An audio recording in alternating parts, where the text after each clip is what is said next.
Hey y'all, it's your friendly neighborhood therapist. Listen, I just got 3 quick things on this late evening.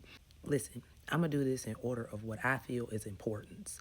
They have nothing to do with each other, these 3 things, but they are my late night musings, okay? So, the Southern California fires still going on and all that. I already did a whole video talking about empathy and specifically cognitive empathy and why some people can't feel empathy for certain people affected by the fires.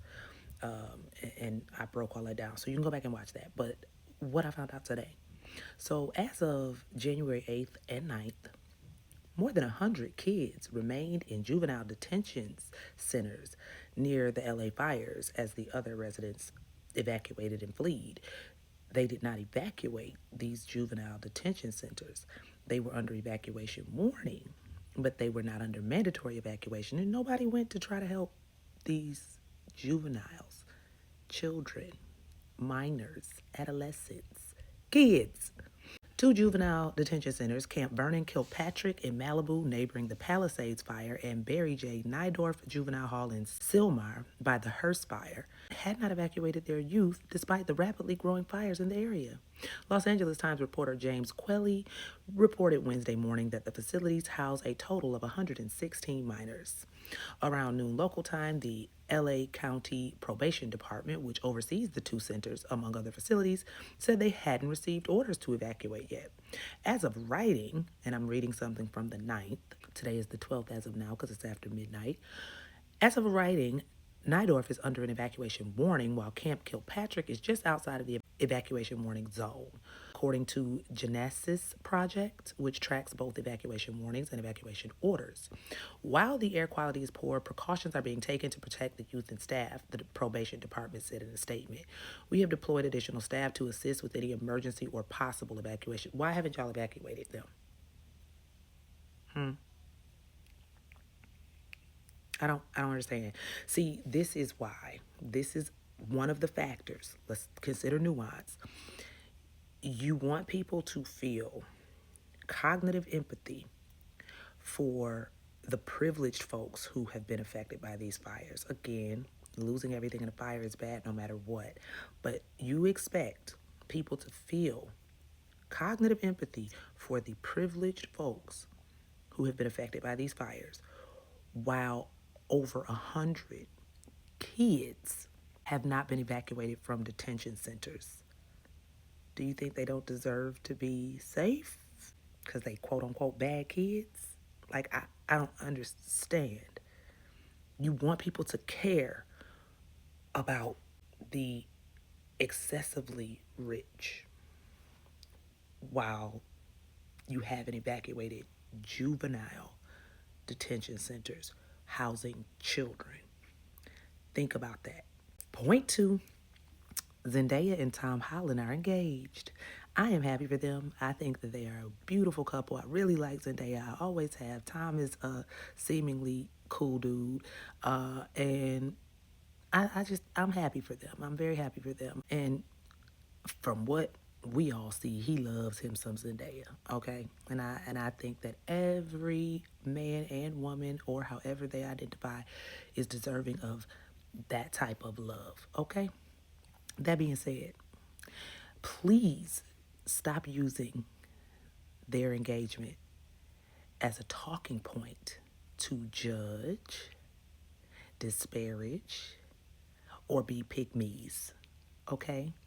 And what I mean by that is I have seen far too many think pieces and posts in the lines of, see, look at the type of man she's with, and she got a ring first. She didn't give up her womb first and have a baby out of wedlock because he respects her and blah, blah, blah. Now, don't get me wrong. I do think he respects her, but here's what. Why are y'all using this as a way to judge others? Now, granted, there are plenty of people right now, celebrity women, who are having children or have had children by people that some may deem they could have done better. There are several situations in which people procreate in which either party might have could have done better. Let's be real clear. But one thing y'all got to understand is, one, everybody don't want to be married. 2, marriage is not the security blanket y'all think it is. I get what you're saying, but come on. Come on.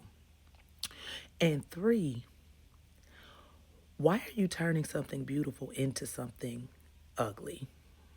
because you are being cruel to others. And this is not me saying that marriage is not important. This is me saying marriage is important to those who want to be married. This is not me saying that having children out of wedlock or out of commitment, let me just say it that way, out of commitment isn't an issue. That's not me saying that.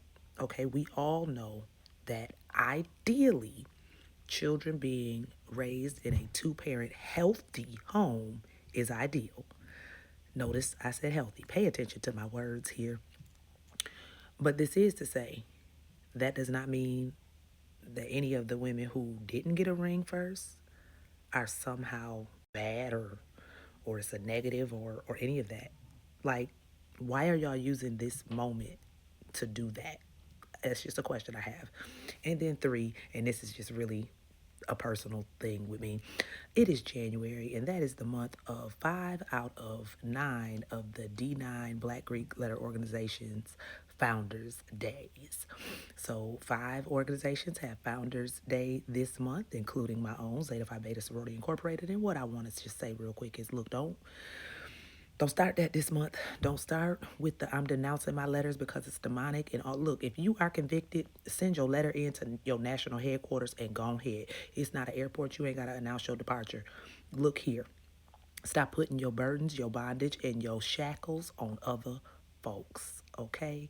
If some Holy Spirit convicted you, go with that. But all of us ain't been told that. You probably ain't been told that either. But nonetheless, yeah, y'all do this every year. And through various points of the year, we see things like this where people just loudly got to get up here and denounce their letters and say all sorts of disparaging things about the organization. Look, like I said, when I came into the land of Zeta Phi Beta Sorority Incorporated, I ain't do none of this stuff that I hear some of y'all talking about. Look, if it was a Harry Potter-esque situation going on, I missed it and I want my wizard wand. Okay? I would like my wizard wand too. Because clearly I missed some days during intake. But look, go on and leave. Go on and leave. You ain't got to announce it. Go on and leave and stop disparaging these organizations that have done so much for the black community and for black young people and older people too. Stop. Stop, okay? Gone if you gonna go on. Give your paraphernalia to some undergrads and go on. All right? All right. Y'all have a beautiful, wonderful rest of the evening, and I will holler at y'all later.